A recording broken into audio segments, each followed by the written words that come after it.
Hello, my name is Lisa Ross, though you may know me better as Paper Daisy Creations, and today I'm going to be showing you one of the stitch patterns for the Mountain Musings Mystery Knit Along. Now this stitch pattern does not use any very difficult stitches. The hardest one that it uses is when you purl two together through the back loop, and I'll show you how to do that.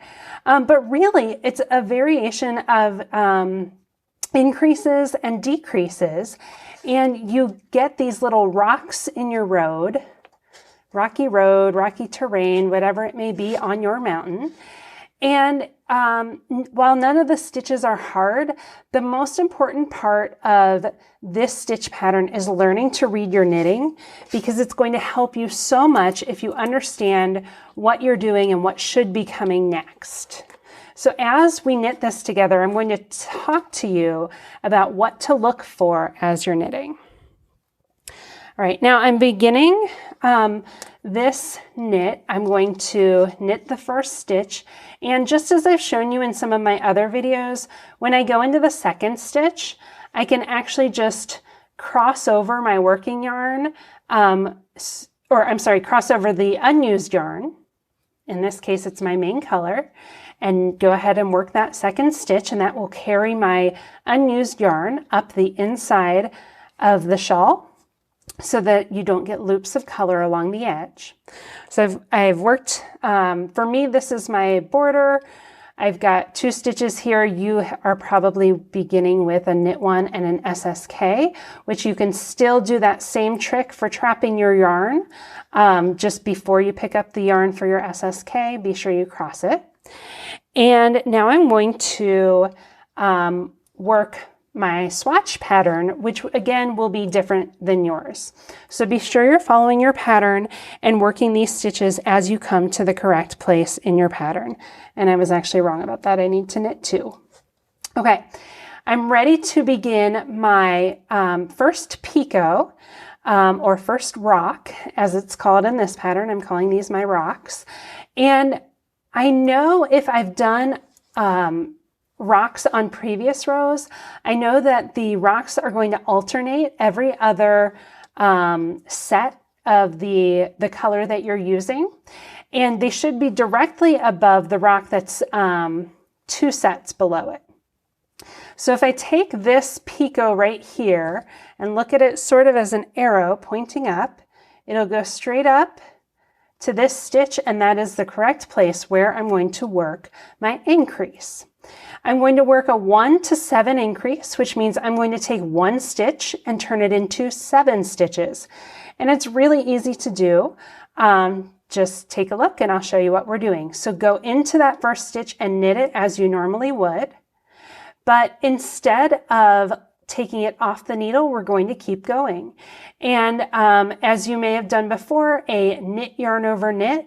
This is a knit, yarn over, knit, yarn over, knit, yarn over, knit.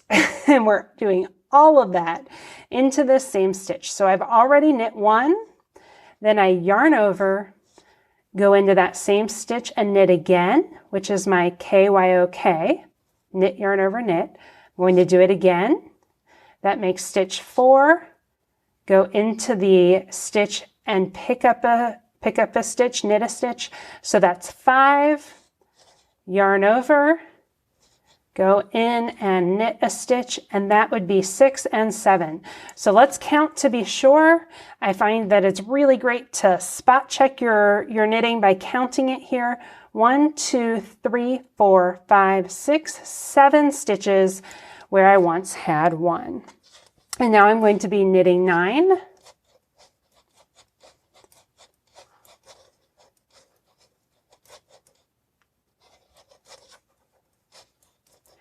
And I'm going to check and be sure that my rock is being placed in the correct spot. So it's going to be halfway between the section of rocks that I did before, and it's going to be directly above the rock that I have down here, which was on 2 sections previous. I'm going to go in and into this same stitch. I go in and I knit, yarn over, knit, yarn over, knit, yarn over, knit. And let's count that. 1, 2, 3, 4, 5, 6, 7. I have definitely been known to put 9 on there at times. 1, 2, 3, 4, 5. Now, if you're counting your stitches as you're knitting them, because I'm knitting 9 in between, the 5th stitch will go directly above the previous picot. So that's another way to spot check your knitting. You know, I like to show you how to read what you're doing, and that's going to be incredibly helpful for this particular stitch. So I'm going into this next stitch. It's in the correct spot. I'm going to knit, yarn over, knit, yarn over, knit, yarn over, and knit. And whether you're working continental style, English style, it doesn't matter. Just the way that you knit, yarn over, knit, that's how you're going to work that stitch. And now I'm going to go ahead and go to the end of this row. Now I'm showing you how to work the picots for this rocky road, rocky terrain, but I'm not showing you the shaping. I do want to keep the mystery a mystery. So you're not going to see me working this on my design, and I'm actually using a worsted weight yarn in hopes that you can see this better in the video. So your rocky terrain is going to look different than mine. On the wrong side of this knit, it's one of the easiest rows of this entire stitch pattern because all I'm doing is knitting across. And you'll see that I'm going to come to these groups of 7 stitches, and you just need to be sure that you knit each stitch in the correct order. So if they are sitting on top of each other, you'll need to get them into the correct order and then just knit these stitches across. And we're making basically a garter ridge with excess stitches as we do this.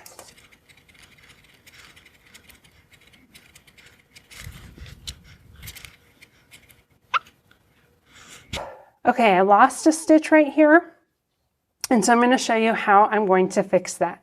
I accidentally dropped and one unraveled, so I'm actually going to pull out that entire increased stitch and flip it back to the right side. And I'm just going to rework that stitch. So I'm going to put the green stitch, my main color stitch, back on the needle. Here's my yarn that should have been my 7 stitch increase. And I'm just going to hold that with one finger, keeping the tension. And I'm going to knit, yarn over, knit, yarn over, knit, yarn over, and knit. And a lot of times when I do that, when I fix my stitches by correcting them on the right side, it'll be a little bit loose here. Because that's where my finger was holding my tension.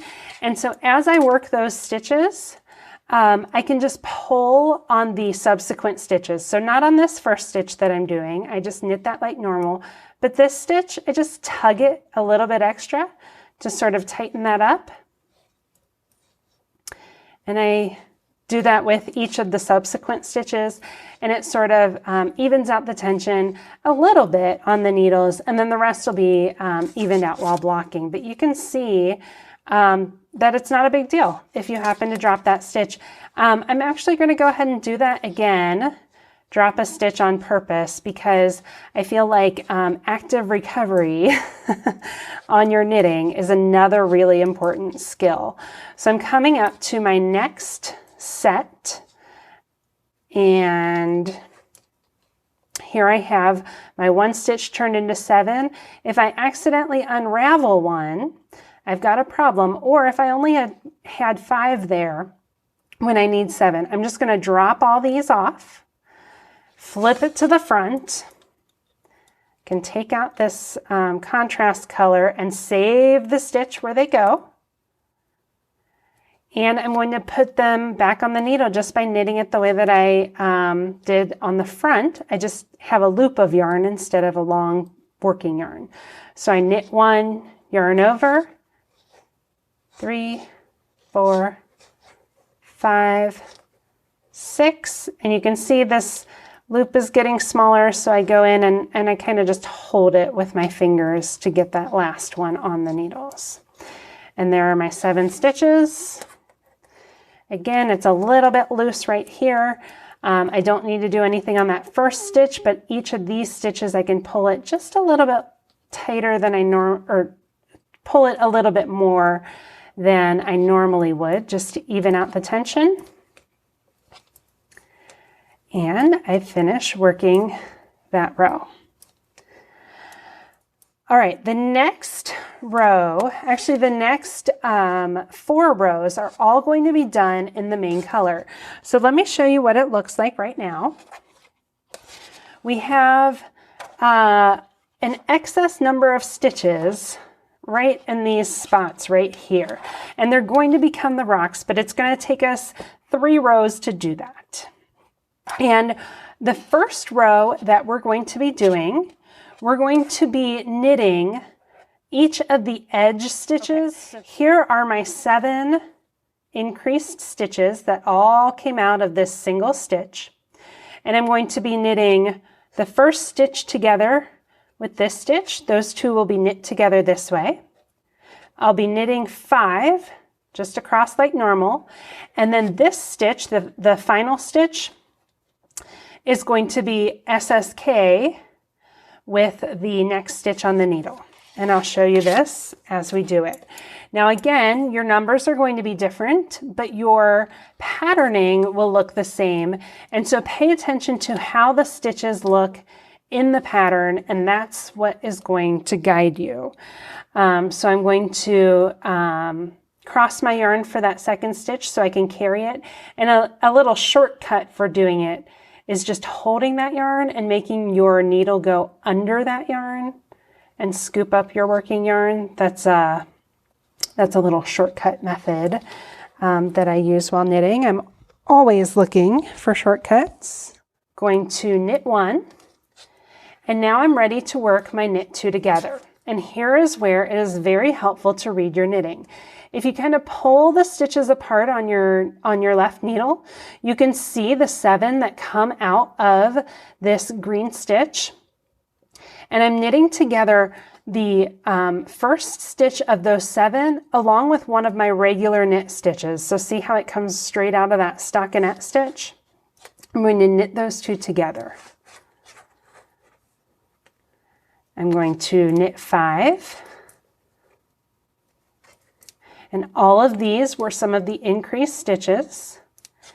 And now I'm going to work an SSK. So I have my last stitch from that 7 stitch increase, and it's going to be worked along with the next stitch on the needles. So I work an SSK. If you've seen my videos before, you know that I like the shortcut method of only slipping the first stitch and knitting together through the back loop. I think it gives a neater appearance. Now I'm going to knit 7, and I'm going to check to be sure I'm in the correct spot. I'm going to be knitting these 2 together. It should be the first stitch from my 7 stitch increase along with 1 regular knit stitch. And it is. Knit 2 together, knit 5, and then SSK and check. You should have the final stitch from your increased stitch worked with the next stitch on the needles. Okay, let me give it to the end of this row.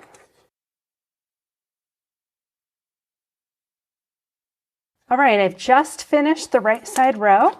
This is how it looks. I still have, right now it's going to look very messy. You have these clumps of stitches and they're not very organized yet, but we're getting there. We're getting closer. So flip it over to the back, follow your pattern for your edge stitches. I'm going to work this swatch in pattern, and now I'm going to purl 6 as per my pattern. All right, and now we need to read our knitting. Okay, I have the stitch that was worked on the right side as an SSK. You can see it on the back because it has 2 stitches. It has 2 of these CC stitches around the knit stitch, whereas each of these only have 1 because this was my knit 5, but this one has 2. That's going to be the first stitch in my purl 2 together through the back loop. And then the second stitch on the needle is going to be one of the purl 2 together through the back loop. And these 2 stitches, one was already worked as a decrease, and then the other one was part of my initial 7 increased stitches. Now, to purl 2 together through the back loop, this is the hardest part of this entire stitch pattern. And what I'm going to do is I'm going to go into these 2 stitches, but I'm going to do it in reverse order. I'm going to go first into the second stitch on the needle and then into the first stitch on the needle. Hold the yarn in front because it's a purl.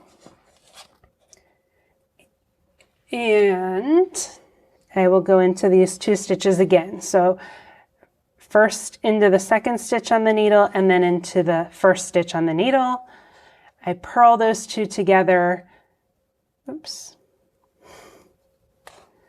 through the back loop. And that is how I work that stitch. Then I'm going to purl 1.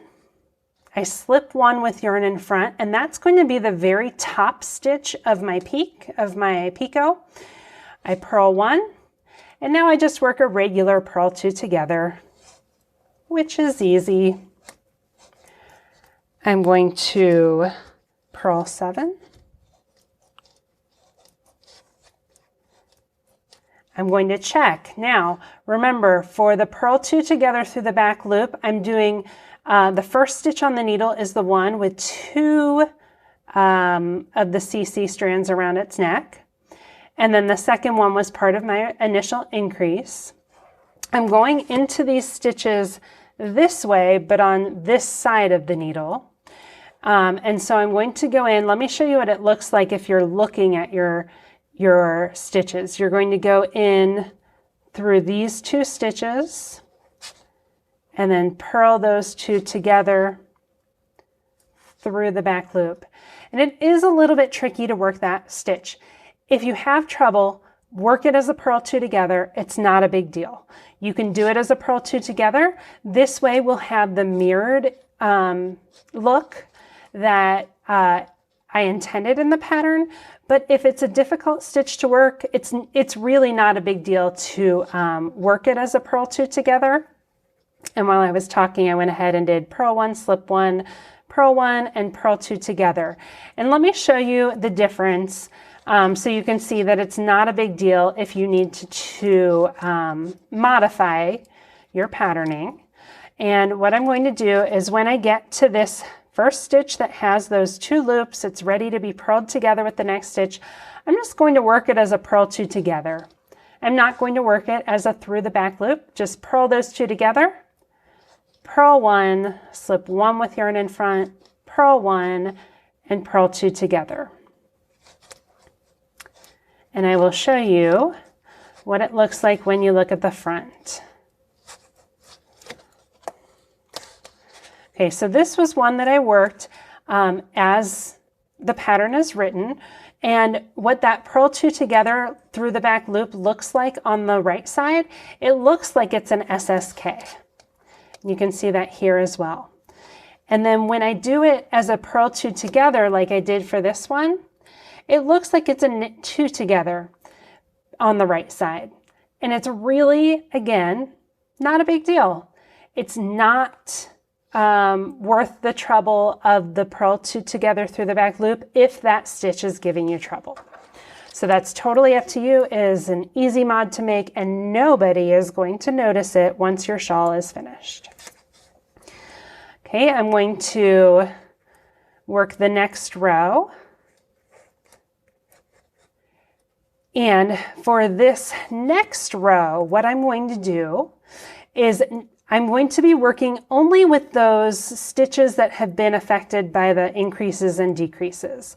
So you can see here I've got my stitch that was a knit two together. It's got that slanted stitch over it. You can see the other stitch behind it. This was part of my decrease in the previous row. I'm going to knit these two stitches together. So it's not going together with one of the outside stitches. This time that decreased stitch is the first stitch, and then the stitch right next to it is the second stitch. So I'm going to knit those two together. I'm going to slip this top stitch with yarn and back, and that should be right at the tip of my picot, and it is, so I'm at the right spot. Here I'm going to be working my SSK, and again, this was the one that I worked differently on the wrong side. Normally this one would look like an SSK, but it doesn't because of my mod. I SSK that stitch, and I work my way over to the next set. I am at the point where you can see that decreased stitch. I'm going to knit it together with the stitch to the left of it, knit two together, slip one with the yarn held toward the wrong side, yarn and back, SSK, and knit to the next picot. It's really easy to see those connected stitches that were decreased together. I knit two together, slip one with yarn and back, SSK, and I'm at the end of that row for the picots anyway. I'm ready to work the final row in this set of rocky terrain. And you can see my picots have been created. All I'm going to do now is purl across the back, which is going to create a stockinette front, and it'll put just that second stitch above my picot. And then when the shawl is blocked, it'll all lay neatly because of the way that we've worked these decreases, and you'll have these little rocks in your road completing this section of the rocky road. So I will purl those across. It's going to look much like these previous rows. Of course, the next section of rocky terrain is going to alternate where the rocks are. So pay attention to your knitting. If you would like to see this pattern or more of my patterns, you can find them on Ravelry or on paperdaisycreations.com. And as always, I wish you very happy knitting.